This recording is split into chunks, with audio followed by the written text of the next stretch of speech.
இந்த உலகியல் வாழ்க்கையில தெளிவில்லாத நிலையில் இருக்கும்பொழுது மனசு சஞ்சலம் அடைகிறது, கவலை கொள்கிறது. அந்த கவலைக்கு உண்டான தீர்வை நோக்கி போகம் பார்த்து முகம் பிரகாசம் அடைகிறது, மனசு இளமையா இருக்குது.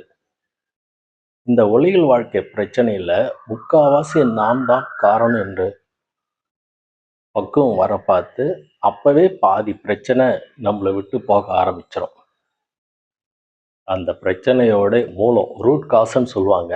அதை நோக்கி போக பார்த்து அந்த பிரச்சனைக்கு உண்டான காரணம் என்ன, அதற்கு உண்டான தீர்வு என்ன கிடைக்கும்.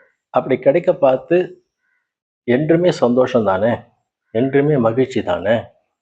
இந்த மகிழ்ச்சியா இருப்பதற்கோசம்தான் சாமி என்ன சொல்றாங்க, என்றுமே எண்ணினும் இளமையோட இருக்கலாம் நன்றே செய்யும் ஞானமா மருந்தேன்னு சொல்லுவாங்க. அந்த மருந்து இறைவன் படைக்க பார்த்து உள்ள தலைக்குள்ள வச்சு தான் அனுப்புறாங்க. ஆனா நம்ம என்ன பண்றோம், உலகில் வாழ்க்கையிலே காலத்தை கழிக்கிறதுனால அந்த மருந்து எடுக்காமலே இந்த உலகத்தை விட்டு போயிடும். யார் ஒருத்தவங்க சதா அந்த பூர்வ மத்திய சிந்தனையோட இருக்காங்களோ என்றுமே இளமை தான், என்றுமே சந்தோஷம்தான். அதை உணர்வதற்கோசம்தான் திருநீர் இட்டாங்க, திருநாமம் போட்டாங்க, திருமண் வச்சு காமிச்சாங்க. இந்த உலகில் வாழ்க்கையில 75% உலகில் வாழ்க்கையும் 25% அருளில் வாழ்க்கையிலும் இருக்கிறோம்.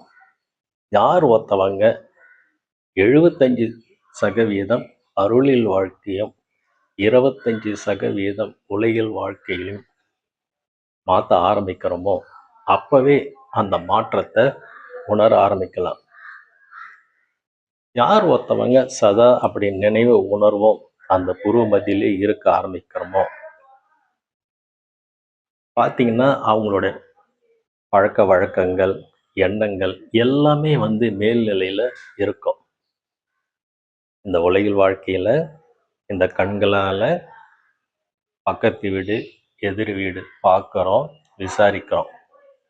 ஆனா என்னைக்காவது நம்மளை பத்தி விசாரணை பண்ணியிருக்கோமா? அது மாதிரி விசாரணை பண்ண ஆரம்பிக்க பார்த்து சரத்தை பார்ப்பவன் பரத்தை பார்ப்பான்னு சொல்லுவாங்க. அமைதியா ஓடுகின்ற இந்த மூச்சு காத்தை அமைதியாக உட்கார்ந்து பார்க்க பார்த்து பலவிதமான உண்மைகளை நம்மளால உணர முடியும். பார்ப்போமே மற்றொரு பதிவில்.